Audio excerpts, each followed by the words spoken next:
Bueno, muy buenos días para todos. Bienvenidos otra vez a esta Filbo en casa. Aquí son las 10 de la mañana, hora Colombia, y hoy vamos a hablar de cómic. Están con nosotros Pablo Guerra, Lina Flores y Nicolás Castel, que nos van a compartir un poco de su trabajo en esta charla de mañana.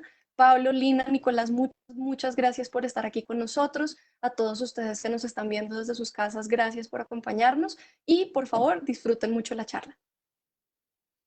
Bueno, muchas gracias, Juana. Eh, Hola, ¿cómo están? Hola, Lina. Hola, Nicolás, ¿cómo están? Muy bien, aquí estamos. Entretenido dentro de lo que cabe. Bueno, Buenos pues, días. Bien, saludos Pablo y Nicolás, Juana también. Muchas gracias por la invitación. bueno, pues ahora sí que el título de esta charla, que lo habíamos diseñado pues pre-cuarentena en Colombia, de Comics Sin Límite, pues ahora sí que ya tiene más niveles, ¿no? Porque ahora pues estamos como intercambiando pues a través de pues como de este nuevo formato, eh, que pues creo que nos permite hacer cosas distintas y hablar ya no como en un evento afuera, sino hablar cada uno como desde su espacio. Eh, entonces, pues les agradezco mucho también como por abrirnos con este evento, pues también sus espacios de vida, de habitación, pero también sus espacios de trabajo, ¿no? Porque ambos trabajan desde la casa.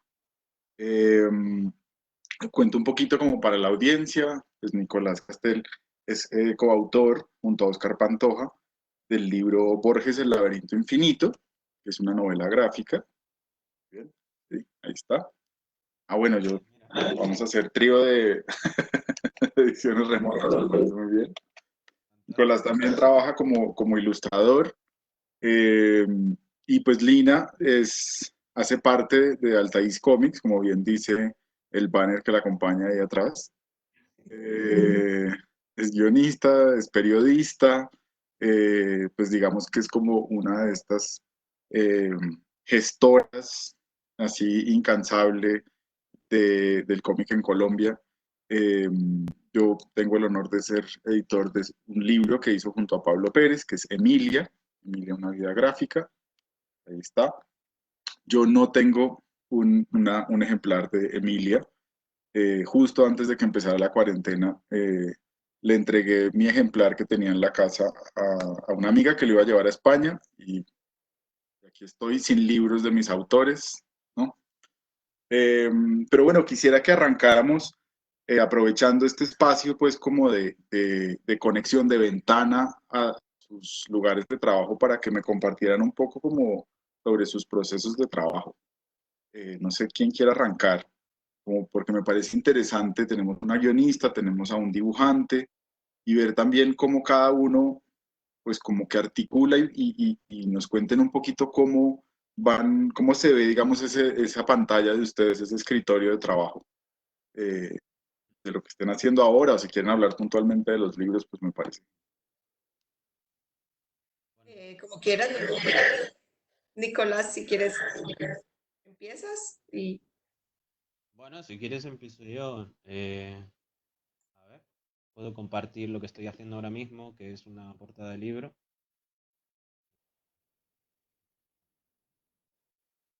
¿Se ve? ¿Se ve o no? Está empezando a cargar. sí, carga. Ya, listo. Bueno, yo trabajo, a veces trabajo, bueno, casi toda la carrera la línea la hacía en papel y últimamente estoy tirando más del digital porque me permite ir más rápido, no tengo que esperar a que la tinta se seque y todas esas cosas. Y nada, esto viene a ser la portada de un libro que el autor es inglés, se llama Neil Sanders y habla del personaje este que es como una guerrera que es mitad halcón, mitad humana y bueno, es como una novela juvenil, así de fantasía, ¿no? Y nada, el proceso de trabajo que tengo es bastante simple en realidad. Yo trabajo con esta línea, ¿no? Y le meto, a ver si podemos quitar.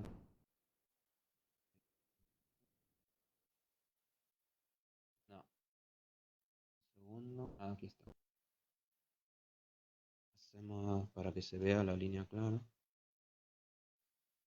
Trabajo con la línea y luego, como habéis visto, voy agregando planos, planos de color, básicamente. Mm. Y bueno, si quieren conocer más del proceso de trabajo de cómic, pues aquí tengo en la web, en la web lo podéis ver también. El proceso que hacía con Oscar era bastante similar. eh, Era igual realmente, la línea en tinta y luego iba agregando el color en digital, siempre con un sketch en lápiz, el sketch de los personajes. Esto sería el storyboard de la historia de Borges. Y ves aquí la línea y luego, como saben, el color en digital. Es una técnica que la verdad es que llevo muchos años con esta técnica, me resulta bastante cómoda y no sé, puedo expresar las cosas que me interesan expresar de una forma bastante rápida, ¿no? Porque si estuviese yo con 50.000 tonos, pintando más lo que viene a ser un estilo pintura, pictórico, como podría ser un cuadro, ¿no? Un Velázquez o lo que sea, pues no podemos producir rápido y en cómic ustedes saben que son muchas páginas las que hay que hacer y hay que encontrar un resultado, un modelo de trabajo que sea eficiente, ¿no? Para sacar todas las páginas adelante. En este trabajo, el de la novela gráfica, fueron 150 páginas, ¿no? Y en el caso de las ilustraciones, pues igual, ¿no? Porque al final tú ganas el dinero que puedes conseguir según los encargos que puedas terminar, ¿no? Y, y bueno, la vida de freelance es esa, es como sacar páginas, pero en vez de páginas son ilustraciones, ¿no? Todas las que puedas hacer en el mes y así, bueno, pagar el alquiler, ¿no? No sé. Oye, ¿y cómo fue, cómo pasó? Porque entonces con Borges trabajaste todo digital o no, primero trabajaste como en tinta y como en Sí, papel. sí, sí, sí, sí. En papel primero. Aquí se ve, no sé si se nota, pero en esta se ve que es papel. Aquí también. Y nada, luego es escanear el trabajo y en el archivo ya escaneado, pues, como he explicado antes con este ejemplo, limpio la línea, ¿no? Y luego le voy agregando el color. Trabajo desde atrás hacia adelante y eso significa que me preocupo más por los planos grandes primero, planos del fondo haría primero, ¿no? Y luego voy agregando pues la chica y tal. O sea, desde hacia atrás hacia adelante. Ya. ¿Y qué tan, y cómo fue, digamos, en Borges el proceso del color? ¿Lo fuiste como eh, definiendo tú o una indicación como del guión sobre la expectativa de la paleta o sobre los juegos de color? No, realmente el guión de Oscar era muy... eh, me dejaba toda la libertad del mundo y con él pues podía improvisar bastante. A ver, no sé si tengo por aquí. Un segundo. No. Eh, pero tenía el ejemplo del guión de Oscar. ¿Quizás aquí?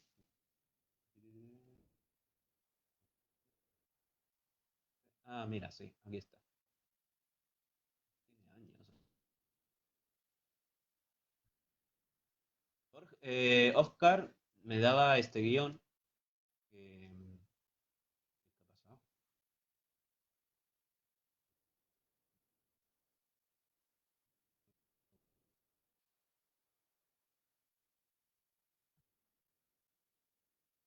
Ah, porque esto lo tengo en Dropbox y lo tiene que... Bueno, da igual. ¿Se me oye? Hola. Sí, Ah, vale, vale. Pensé que se había quedado pillado. Esto era el guión de Borges. ¿Ves? Una A cosa ver, así, que que él me definía los diálogos directamente y luego dejaba que yo improvisara en las viñetas, ¿no? Y realmente el orden daba igual, yo esto siempre lo cambiaba, ponía una viñeta más grande o más pequeña, o cambiaba el número de viñetas inclusive, y, y bueno, todo lo que viene a ser la narración... Ah, no sé si se ve, aquí está, perdón, que tengo dos pantallas. Ya. Y Sí, sí, sí, ya ahora sí. sí, esto es el guión, sí, sí. Y gracias a esto, pues yo podía dejar rienda suelta a la creatividad y estudiaba los planos de cámara, las secuencias, el tono, como habías dicho antes, el color que quería ponerle y tantas cosas, ¿no? Gracias a que solo se limitaba a lo fundamental, que era lo que los diálogos y lo que estaba ocurriendo, o sea, la escena en sí, yo podía pues, pues hacer todo el resto, ¿no? Y eso realmente a mí me gusta porque siempre se me ocurren muchas ideas y es un poco frustrante, ¿no? Cuando en un encargo te dicen todo demasiado machacado y no puedes aportar nada tú. Pero con Oscar fue un gran equilibrio y fue un buen proceso un buen proceso creativo, ¿sí? Sí, Ya, bastante. ya. Sí, claro, ese sistema se parece un poquito como a lo que hacían en ese cómics que justamente para cortar tiempos de producción le entregaban a los dibujantes las planchas ya rotuladas. Claro. Eh, Sí, sí, entonces, sí. ahí facilitaba un poco como el proceso. Ujú. Entonces el promedio, y bueno, y estás trabajando en algún otro cómic en este momento. Sí, estoy con un cómic personal que es bastante loco. Ya, también he puesto una parte en... Y es un cómic que estoy utilizando un formato distinto, que es casi un cómic, libro ilustrado, porque uso muy pocas viñetas, o sea, casi todas las páginas son una sola viñeta, o dos o tres, pero no más de tres por lo general. Y nada, es básicamente una excusa toda la historia para dibujar cosas locas, que a mí es lo que más me divierte. Si lo podéis ver, es bastante surrealista todo lo que está ocurriendo, ¿no? Entonces, nada, es una historia realmente sobre el viaje de una chica dentro de mundos oníricos y cómo ella tiene que superar tres pruebas distintas que como una especie de dios le pone yo qué sé, pues para convertirse en infinita o algo así. Nada, es todo muy místico, muy loco. Y nada, esto estoy ahí negociando con un editor y realmente no sé si, yo supongo que va a salir, en algún momento va a salir publicado. No sé si va a ser en papel o en digital. Últimamente me interesa también el formato digital, sobre todo con todo esto de de la triste pandemia que estamos viviendo hoy en día, ¿no? Yo creo que los formatos digitales ahora se van a revalorizar en cierto sentido, ¿no? Y bueno, el formato papel nunca va a morir, pero creo que el formato papel va a ser como la edición de lujo, ¿no? La edición coleccionable que el que realmente le encanta la historia lo quiere tener en su biblioteca para disfrutarlo sin tener que mirar una pantalla con luz, ¿no? Que siempre va a ser distinto, ¿no? No tiene ese romanticismo, esa belleza que tiene el papel, ¿no? Pero bueno, por suerte tenemos la posibilidad de seguir consumiendo contenido eh, a través de Internet con los dispositivos electrónicos y eso también está bien, ¿no? ¿Por qué no? Sí, justamente ahora estamos como en una coyuntura de empezar a editar pues los Sí, libros que estábamos sacando, pues que habíamos sacado en físico para sacarlos en edición digital y ha sido también un proceso como de redescubrir la, la lectura la experiencia de lectura del lector, que es realmente lo que uno está construyendo. Eh, y creo que abre puertas para diálogos más interesantes que tengan como una especie como de modularidad, es raro, ¿no? Es una sí. concepción distinta. Oye, Nicolás, una pregunta que se conecta un poco con algo que preguntan en el chat, que pregunta María Moj, que es, digamos, sobre qué tanto te demoras haciendo una página, pero creo que como para profundizar un poquito más, que como qué tan distinto es el tiempo que te demoras haciendo este proyecto personal a un proyecto por encargo como Borges. Sí, es buena pregunta. Y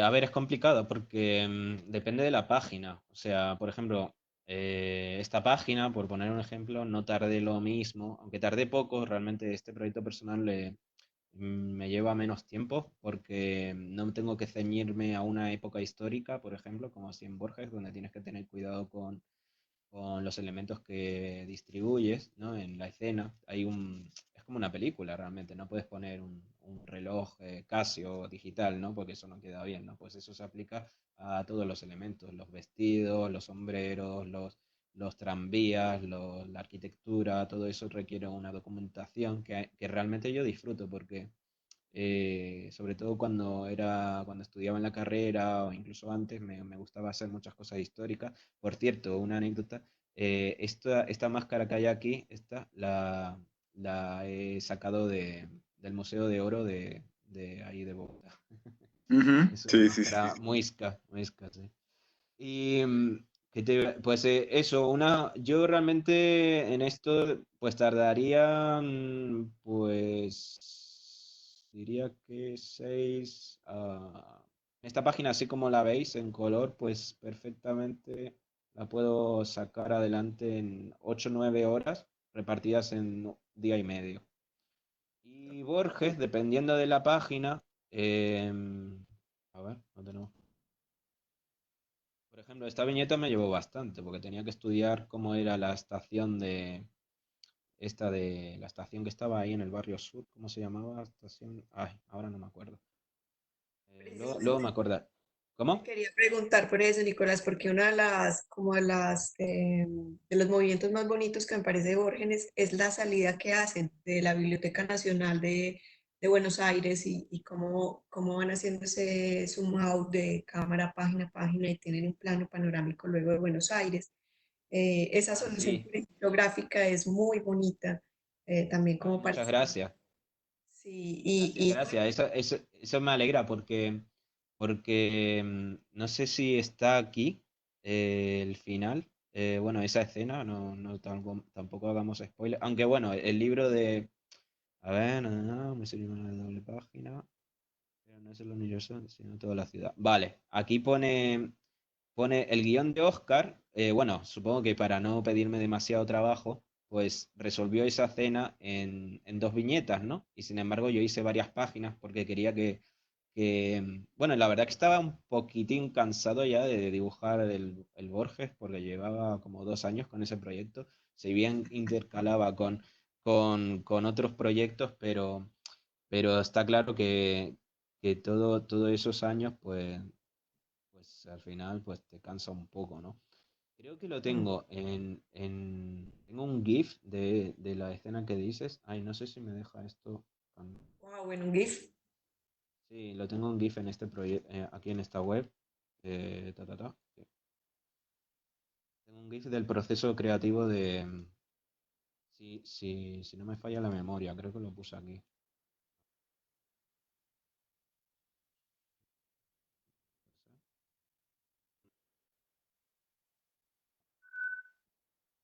Bueno, que esa página, ¿ves? Aquí está. Sí, eso me llevó solo la doble página esta que se ve, no sé si lo veis. Ujú. Sí. Eh, pues eso me tardé como 4 días, no sé, fue un locurón. Entonces depende, si hay mucho detalle arquitectónico, generalmente pues la página te va a llevar más, o sea, pero lo ideal es que si tú quieres hacer un cómic, llevar un cómic adelante, es que tardes 2 días en lo que es línea y color, o, o si tiene mucho detalle, al menos lápiz y tinta, ¿no? Y luego otro día que estaría apartado, porque yo el color de un cómic si lo hago todo en un paquete, ¿no? Digo, este mes voy a pintar todo el cómic y así, ¡pum! Y lo cambias, porque el color realmente en cómic es más fácil, ¿no? Porque no tienes que poner sombras, o sea, con un color plano ya está bien, porque si tú pones demasiado color, en el cómic es como que se queda todo muy abigarrado, ¿no? Y no es lo más importante. En cómic lo más importante es que se entienda la historia y el color sencillamente sirve para poner en situación al espectador, para poner en situación al lector y que comprendan mejor. Por ejemplo, si esto seguiría siendo rojo, pues pensarían que seguiría estando Borges en el infierno de Dante, ¿no? Pero lo cambié de color para que se comprenda que esto ya no es el infierno de Dante, sino la última parte que es el paraíso, ¿no? Y, y bueno, esas cosas. El color sirve en cómic de modo funcional, de modo plenamente narrativo, ¿no? Y bueno, No lo mismo siempre, aquí. ¿no? Pues estaba pensando No en Lorena siempre, no Álvarez, que siempre, es no una siempre. locura de color. No, no siempre. A ver, Black Sad, por ejemplo, tiene un... Sí, pero es que, claro, es que ahí también influye el presupuesto, ¿no? Claro. Que te dan, porque Sí, sí, sí. si yo quisiera hacer un cómic de 150 páginas con todo la textura, las luces, las sombras que tiene Black Sad, por ejemplo, y además a la acuarela, pues hombre, pues tendrían que pagarme muy bien, ¿no? Porque si no, es que me quedo en la calle. Es que es así de claro.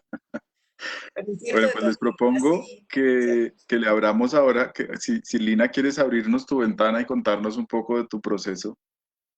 A Eh, ver, vale. Nos piden además que Pues, si quieren que hablemos un poco más alto. ok. Pues también tenemos una página, nosotros tenemos aquí en Medellín un colectivo que se llama Altaís Comics, precisamente trabajo en asocio con Pablo Pérez. Pablo Pérez es también periodista, dibujante, investigador. Y juntos, pues como decía Pablo Guerra ahorita, trabajamos en este proceso de Emilia. Emilia es un cómic sobre una de las primeras periodistas en Colombia, Emilia Pardo Maño. Pues tenemos un sitio web que es altaiscomics.com, también ahí pueden ver como un poco del trabajo. No sé si Pablo quieres compartirlo o comparto un poco de las imágenes de Emilia que Yo podemos creo que ver. compártenos tu pantalla de una vez, como para Listo. ver. Vamos a ver un poco de estas imágenes de Emilia. Eh, Listo, estamos ya. viendo ahí, ¿cierto? Bueno, Ya, perfecto, sí. ella es Emilia. Digamos que esta parte que está previa a, como a todo el proceso gráfico, a veces no es tan atractiva visualmente, porque pues obviamente hay un trabajo ahí de escritura, de investigación, de recopilar material de archivos, y pues no necesariamente es tan, como tan cautivador como ver el tema de la imagen. Pero particularmente estas búsquedas, pues como que se hicieron durante todo el proceso de investigación, poder acceder como a un material fotográfico de Emilia, de la familia, pues creo que sí es como un recurso. Ahí la vemos a ella, Emilia, una periodista de los años 30 de Bogotá. Estas son unas páginas ya del capítulo final del libro de Emilia. Y precisamente como vinculando también a lo que decía Nicolás ahorita, el tema del trabajo, cuando hay unas referencias específicas históricas de lugares, de esos espacios que son espacios comunes para todos. Por ejemplo, esta es una imagen del cementerio central de Bogotá. Eh, pues a veces son más complejas de resolver gráficamente también, porque pues tienes que cuidar esos detalles históricos. Por ejemplo, aquí eh, una anécdota con esta página es que efectivamente ese es el mausoleo de la familia Pardo Maño, en el cementerio central de Bogotá. Y teníamos varios material porque fuimos, como con Pablo, fuimos varias veces a la tumba de Emilia, como a ver ese lugar, previo pues como a todo el proceso del libro. Finalmente se construye esta página, pero había un detalle y es los adoquines. Los adoquines se los pone finalmente Pablo como también cargando un poco ese recorrido de ir hasta ese mausoleo y la página gana un montón con esos recursos visuales también, que creo que lo decía Nicolás ahorita, como cuando ya están ustedes también enfrentados a la página, qué otros elementos aparecen ahí que llenan de riqueza toda esa narración que se está dando. Entonces, por ejemplo, aquí a veces son detalles muy sutiles y ese detalle del adoquín, pero no es fácil de resolver. llegan a enriquecer como toda la narración que se está haciendo. Eh, Estas son pues como también unas imágenes compuestas que se hacen al final para contar un poquito como de Emilia, de ese recorrido que tuvo por los medios de Bogotá. Por ejemplo, uno de los medios independientes en los que estuvo, que es el Mercurio, aunque estuvo en El Siglo, en El Tiempo, en El Espectador. El Mercurio fue un espacio de creación para ella, entonces también cobra como un sentido aquí traerla junto con Pedro Gómez Valderrama, con Mario Lacerna, con José Fon Castro, periodistas de ese momento del Mercurio.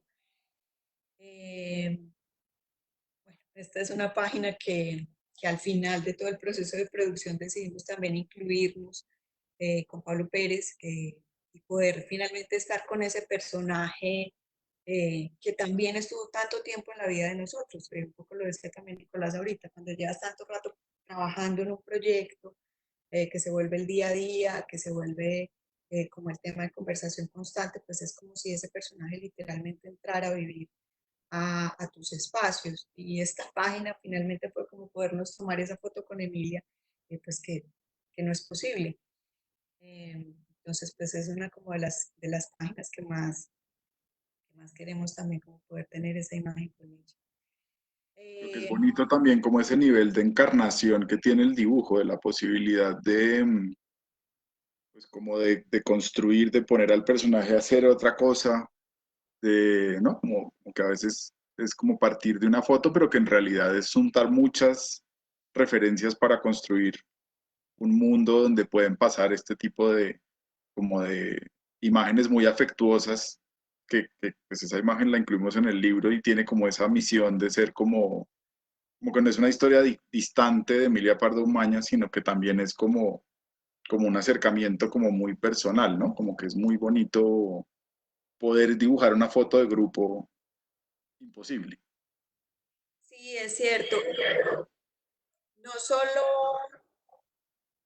tengo ahí un retorno de sonido, no sé si se escucha bien. Sí, yo creo que sí. Okay. Que es cierto lo que dices, no solo, digamos, en este caso vinculado a nosotros, pues como creadores, sino muchas imágenes que quisimos en algún momento tener de Emilia. Por ejemplo, a Emilia le gustaban los toros, ella era una taurina, y en un momento va a Europa, va a Sevilla, están disfrutando como de ese espacio taurino. No hay imágenes de eso, no hay información de archivo de eso, pero ¿cómo no poder llevar a Emilia a esos escenarios, ¿cierto?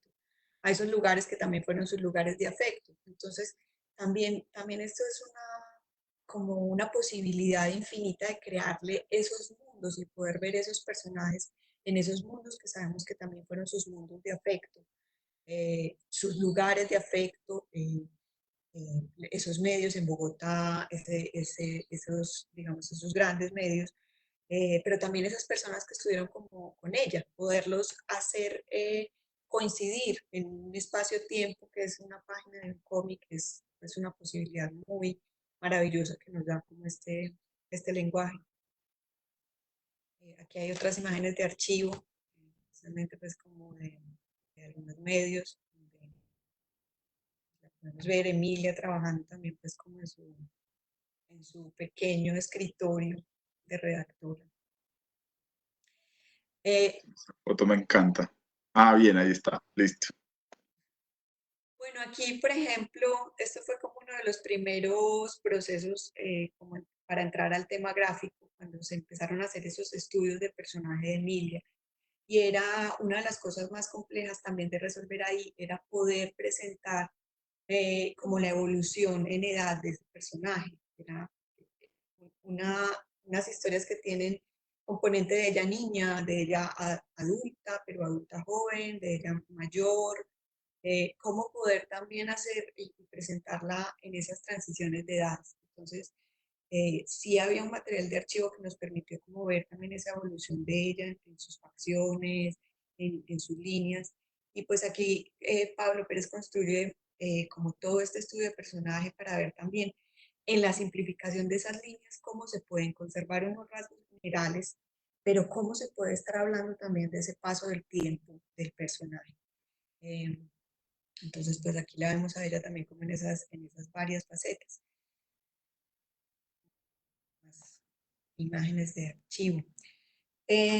Por ejemplo, esto que es la firma de ella, que es la firma con la que ella trabajaba en sus columnas, finalmente decidimos que pasara a ser el título del libro, eh, que es esa reserva que hace en cohete como con un plateado, que es muy bonito porque es también darle vida a ese elemento que era un elemento de identificación del personaje.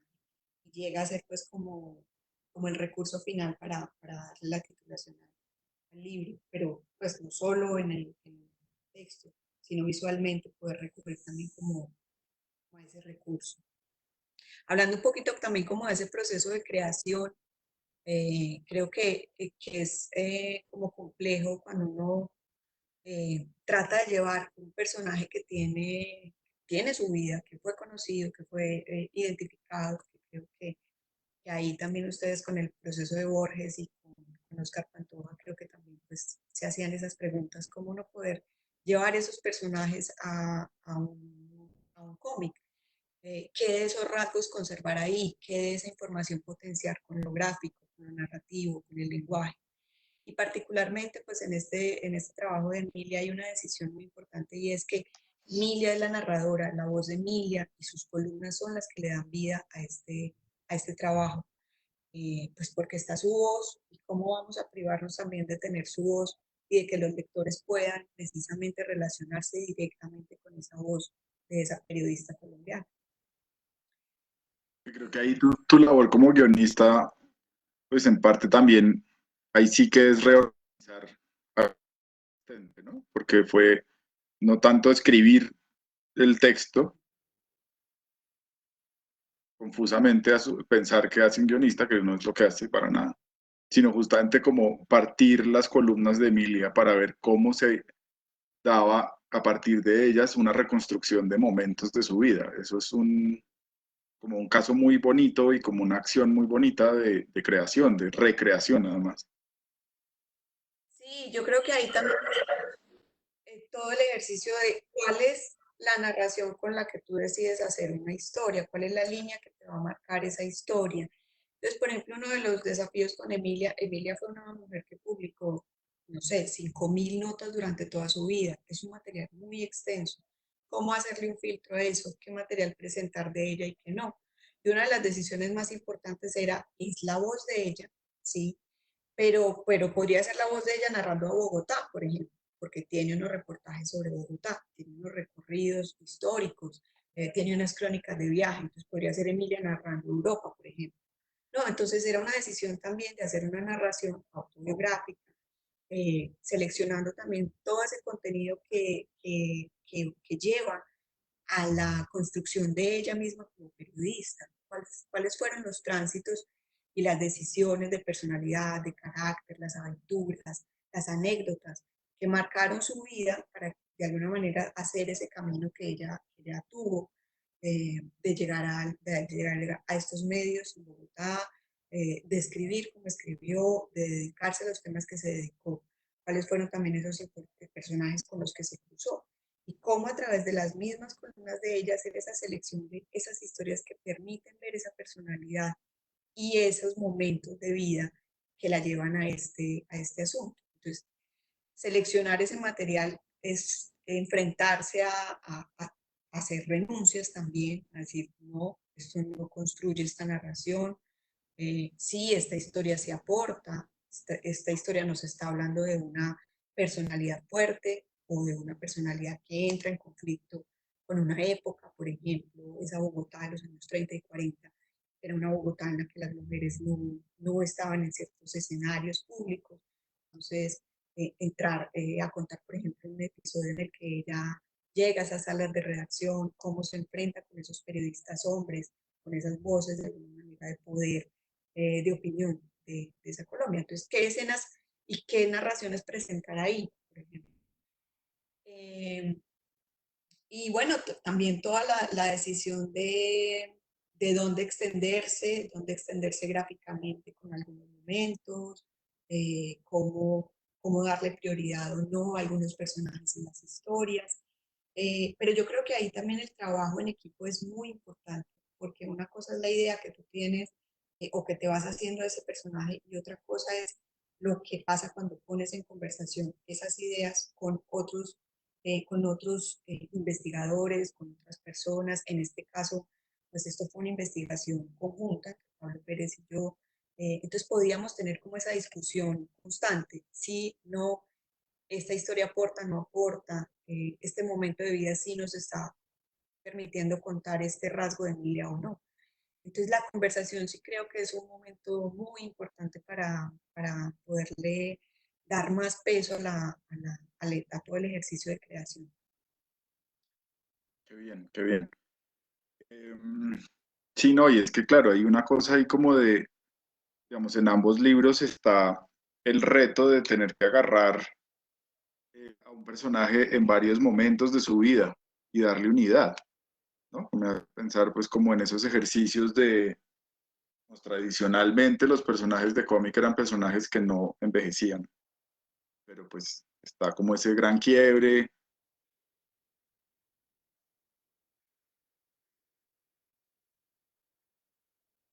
El sentido es mostrar esa transformación gráficamente, pensando por ejemplo no sé, en Love and Rockets de Jaime Hernández y de Gilbert, que es envejecer a los personajes, jugar justamente como con ese proceso tan dinámico.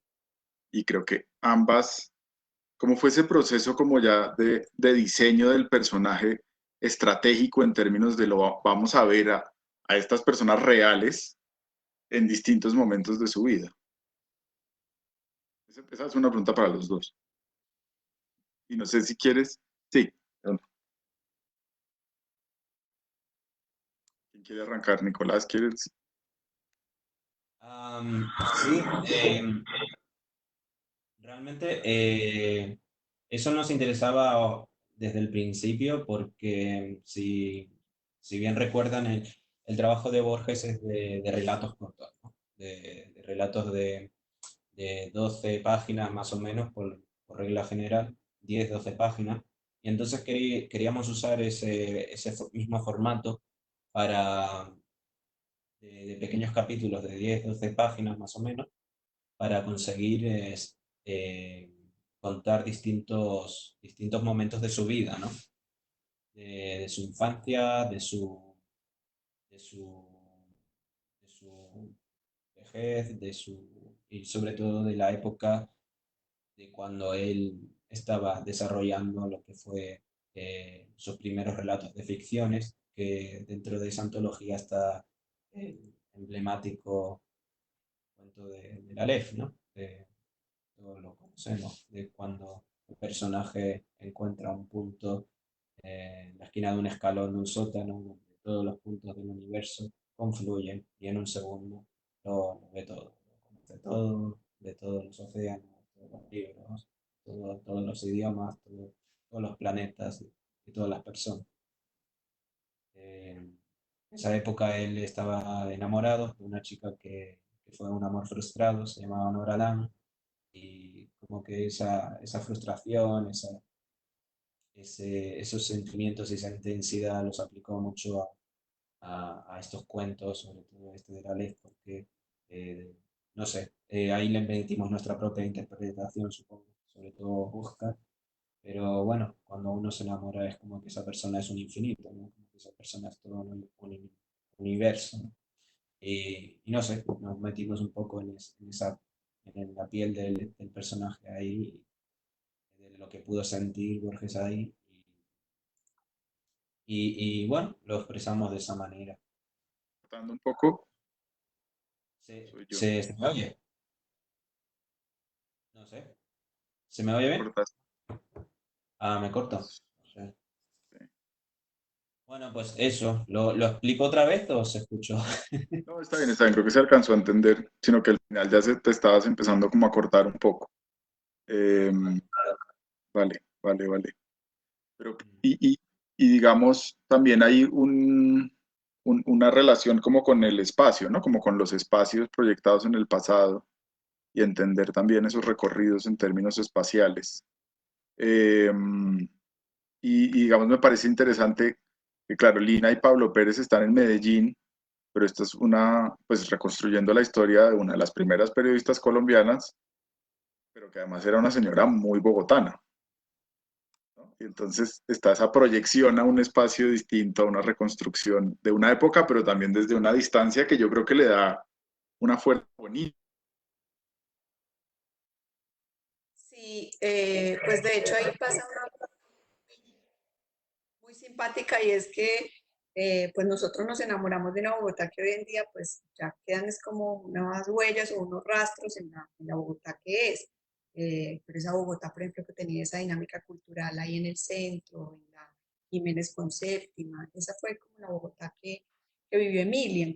Y lo que dices de los recorridos también, como de los espacios, voy a compartirles aquí un poco este primer capítulo de Emilia.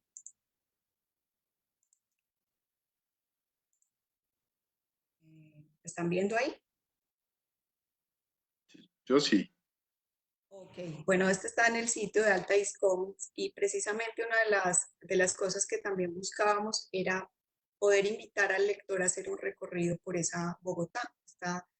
Esta narración comienza, por ejemplo, en una Bogotá de 1915. Eh, entonces, ¿cómo poder llevar al lector a recorrer esos espacios, a ver esa Bogotá de ese comienzo del siglo XX, a visitar con Emilia su casa, la casa de su infancia, como poder tener ese viaje con ella también, que es un viaje no solo por el espacio, sino por el tiempo. Entonces, pues también estará como una de las cosas que si bien representa un reto a la hora de crear, también es un disfrute para uno poder hacer eh, plasmar esos recorridos, esas rutas, esos espacios, pensarse en esas texturas que creo pues que de alguna manera también aquí invitamos también es como a que el lector se disfrute no solo la historia, no solo las historias y las anécdotas de Emilia, que es muy divertida, además, sino también como esos lugares y esos personajes que estaban pues como con ella. Eh, eh, ahí hay digamos, ahí hay unas situaciones que aparecen complejas y es como las confrontaciones históricas, que algunos historiadores pues pueden entrar de pronto ahí como a confrontar por ciertos elementos, pero pues en general el ejercicio trató de ser muy fiel a la época, muy fiel a no solo a los espacios y a los personajes, sino por ejemplo detalles como la moda, detalles como los objetos, los recursos también de, por ejemplo, la publicidad, las máquinas de escribir que utilizaban, poder traer todos esos elementos como a este recorrido gráfico, pues creo que también fue una de las cosas de disfrutarnos hacer esta historia.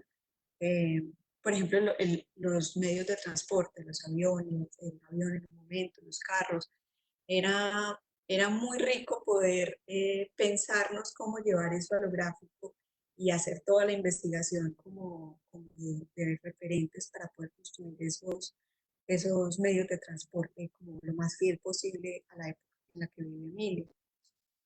Entonces, pues sí, yo creo que uno como creador hace ese viaje con el personaje, pero finalmente lo que deja es una invitación para que el lector también pueda hacer esos viajes y esos recorridos espaciotemporales en este tipo de productos que quedan finalmente. No sé. Bien particular, viendo, como comparando las páginas de Nicolás con el guión, eh, pues creo que ahí veo como que tienes una influencia muy fuerte del manga. No sé si estoy sobreinterpretando un poco, pero como este uso de las T's, ¿no? Como que no hay como estas divisiones como, ¿no? Como súper, eh, quiero decir aburridas, pero sí como mucho menos dinámicas, que cuando lo interpretas tú en el dibujo le das como una organización mucho más como de partirlo en tercios, ¿no? Como de organizar una distribución de la página Me parece que tiene más influencia japonesa y me parece interesante que, pues, me gustaría que hablaran un poco como de sus influencias. Y Mis influencias. sí, Eh, Aquí está mi amigo Katsuhiro Otomo. qué bien, qué bien. En la edición nueva, ¿o cuál edición es esa? ¿La de Panini? Esta no, esta es antigua, es de, a ver, lo pondrá por aquí. Ediciones B del grupo Z. Muy bien. 2.579 pesetas, 15 Ah, euros. bien, ¿no? Ok, Sí, lo bien compré abierto. cuando tenía 13 años, fue el primer cómic que compré. Sí. Gracias a este trabajo, pues yo quise dibujar. O sea, pues ya me gustaba, ¿no? Ya lo tenía pensado, pero cuando empecé a ver las líneas de este trabajo, de los escenarios, los personajes, las secuencias dinámicas, como decías tú, el uso que hace de la viñeta, todo, dije, ya está, yo quiero hacer un día un cómic porque es lo que me flipa, lo que me encanta. Sí, Qué bien, qué y bien. claro, sí, sí, pero más autores japoneses me gustan, también me gusta Naoki Urasawa, también me gusta Suehiro Maruo, y bueno, pero también lo compagino con otros clásicos que me encantan como Hugo Pratt, me flipa, es un referente siempre y sobre todo Moebius, ¿no? Moebius, todo el mundo lo primero que dice la gente cuando ve mi trabajo dice, ah, ¿te gusta Moebius? ¿No? Digo, sí, sí, me gusta, ¿qué pasa? ¿A quién no le gusta? Sí, sí. Qué bien, qué bien. Y digamos en términos de color, porque a veces tienes como unos usos como muy uniformes, otras veces tienes unos usos como que aprovechan mucho más el contraste de los colores. Eh, Aquí me está. parece interesante. A Ah, ver, qué lo he bien. puesto al revés. Ahí Sí, está. Hiroshige. muy No, bien. sí, sí, no hay nada original, realmente. O sea, la gente que piensa, ay, qué buena idea, qué genio, qué original es. No, no lo digo por mí, ¿no? Lo digo por No, no, artistas en está bien, general, está bien. pero todo el mundo plagia, todo el mundo agarra colores de otro, en fin, esta es la idea, ¿no? Este libro está súper bien y no me costó tampoco mucho, creo que fueron 30 euros, pero en papel de arroz, o sea, es una preciosidad esto es fantasía. Y él me ha influido mucho en los japoneses antiguos, en lo que del color. Es que es fantástico porque crean todo un sentimiento con dos o tres colores, ¿sabes? Y eso a mí me encanta. Me gusta en color, sobre todo. En dibujo estoy empezando a implementarlo ahora, ¿eh? A mis 31 años. Debería haberlo empezado a aplicar antes. Me interesa la eficiencia. O sea, lo que hablaba un poco antes, ¿no? Pero la palabra clave es eficiencia. ¿No? No se trata o sea, de aplicar demasiados efectos, sino o sea, con pocas cosas ya puedes construir todo un sentimiento, ¿no? Toda una emoción. Y con la línea pasa igual, ¿no? Pero me cuesta más porque soy muy rococó, me empiezo a poner detalles. Y bueno, pero si lo contrasto con unos colores, como decía antes, con pocos colores, pero eficientes, esa es la palabra, ahí en el color sí me lo aplico bien. En el color tiene que ser eficiente. Y entonces ahí, pues más o menos como que casa bien, quiero pensar, ¿no? Pero bueno, todo siempre uno está en un recorrido de progreso, de avance, de perfección, de pulir el resultado. Y bueno, sin eso no sería interesante esta carrera, ¿verdad? Claro, y sí, como que hay o sea, yo veo que hay como un proceso que vas limpiando la línea y como confiando un poco más en el color y creo que tiene como una fuerza, sí, creo que es un camino bien bonito. No nos queda mucho, Lina, cuéntanos de tus influencias. Pues por aquí Disculpa tenemos, si no alcanzo a hacer todas las preguntas que hay en el chat, pero creo que hay varias que hay. De programa usa Photoshop, me imagino, pero creo que todos han ido como contestando. Sí, sí, Photoshop. Listo. Lina, cuéntanos de tus influencias. muy breve, pues hoy, aquí también estoy de acuerdo con Nicolás, nadie es como original en el sentido, todos tenemos como algún referente o alguna línea que ha marcado como los trabajos que hacemos. Aquí pues precisamente hablando de ese tema de narraciones autobiográficas o memoria, pues esta chica sí es un referente indiscutible. Eh, en el trabajo como de los claros oscuros, pues los maestros han dado una línea muy importante de trabajo para lo que se hace como desde Alta Discoveries. También es importante como recordar a Muñoz y a Zampayo con varios trabajos que ellos tienen de personajes. Este es el caso de Gardel, pero también el de Billie Holiday. Son trabajos pues, que también no solo en los manejos gráficos, sino como en las líneas narrativas nos han dado muchas luces. Y este trabajo de Alex Toth también ha sido como importante pensar en ese personaje, buscándolo en ese momento histórico, pues cómo poder cómo llevar esa Emilia a ese momento de los años 30, 40. Y yo creo que un recurso gráfico que fue muy importante y que también nos dio mucha línea fue precisamente la prensa colombiana de los años 30, 40 en Colombia, cómo se manejaba gráficamente. Uno puede traer esos elementos también a la narración del cómic, uso de diagramación, usos de distribución en las páginas. Eso también estaba ahí de alguna manera a la hora de pensarse y de narrar esta historia de Emilia. De hecho, incluso hacemos algunos juegos de poner dentro de la historia diagramaciones de revistas de ese momento, de, de prensa, de publicidad, incluirlas directamente ahí, porque creemos que era un referente muy importante, no solo en materia de investigación, sino en materia de línea gráfica y de cómo pensar, contar estas historias. Yo creo que uno también se puede valer por ahí. Los mismos personajes te dan pistas de qué líneas y qué referentes seguir para narrar ciertas historias. Y Gina, tú has pensado en, digamos, están muy enfocados en la no ficción. Digamos que, digamos, hablar de estos dos libros, de Emilia y del libro de Borges, pues implica, claro, dos ejercicios de reconstrucción muy distintos porque uno, pues es darle como esta nota de lo fantástico, ¿cierto? A lo que se supone es una reconstrucción biográfica, lo cual es bien interesante. Eh, pero claro, en el caso de ustedes es más como encontrar, en Emilia es encontrar como el doblez del texto y hacer esa reconstrucción y siempre te interesa mucho la idea de la no ficción. Eh, pero dan ganas de explorar otras cosas, como sientes que es como vas encontrando la voz de la no ficción, como en el contexto del cómic documental colombiano, en el contexto también de la no ficción, en la novela gráfica en general. Eso me parece interesante y también de la biografía en cómics, no sé, como mucho. Yo creo que esos mundos llegan también en la medida en la que pues, se va permitiendo como otras cosas, experimentar otras cosas y aparece de pronto una idea ahí que no necesariamente es de no ficción, sino que aparece una idea que quieres narrar. Hasta ahora, como en estos procesos que hemos hecho, me parece que las historias que están ahí y con las que nos hemos encontrado, no son yo, Emilia, ahora estamos trabajando en unos proyectos de unas mujeres de aquí de Medellín, eh, pues son historias que en sí mismas son muy ricas y tienen un montón de matices, de anécdotas que incluso a veces uno dice, esto parece ficción, o sea, esto parece como que no hubiera, uno se lo cuestiona, esto realmente pasó.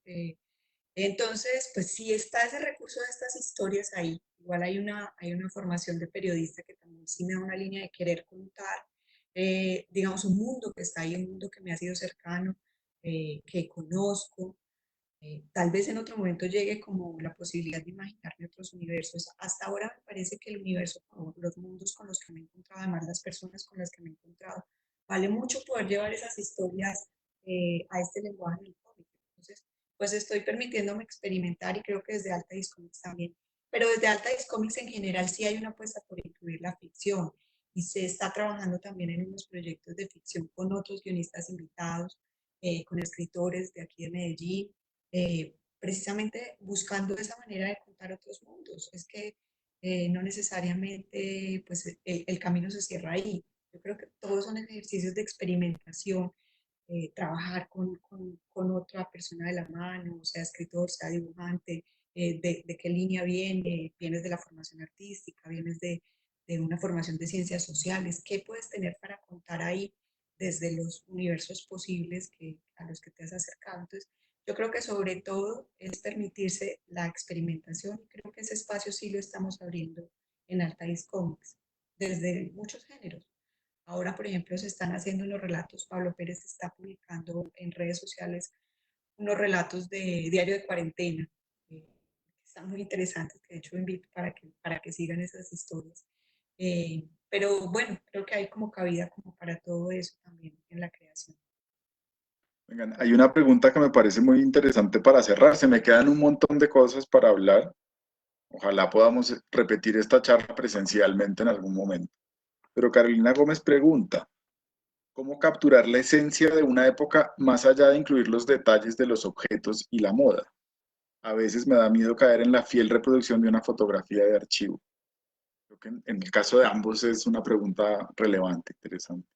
Y tiene toda la razón, porque uno corre el riesgo de reproducir literalmente esos momentos. Yo creo que una de las cosas fundamentales es poder entender la personalidad de particularmente del personaje que estás narrando. Esos personajes son los que te permiten dar cuenta de una época. Expresiones, por ejemplo, ayudan mucho, maneras de funcionar en ese mundo. Emilia tenía, digamos, unos rasgos particulares, los vicios, eso también habla de un momento histórico. Por ejemplo, detalles que parecen menores pero no lo son. El hecho de que en ese momento se fumaba dentro de las salas de redacción y de los espacios cerrados, Emilia está fumando todo el tiempo. Hoy en día uno no se imagina ese mundo. Y ahí está hablando de un cambio de temporalidad, de un cambio de escenario, de un contexto particular. Entonces, a veces pueden ser detalles muy sutiles que sí te están dando cuenta de que hay una época y un lugar. Es buscar cuáles son también esos detalles en el personaje o en los lugares que te pueden dar atmósferas de ese contexto específico que estás narrando.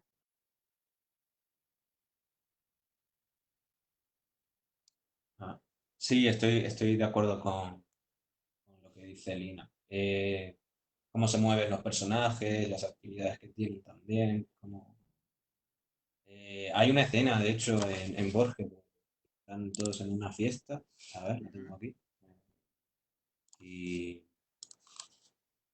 y sí, pongo a gente con los cigarrillos. A ver, voy a compartir pantalla rápido.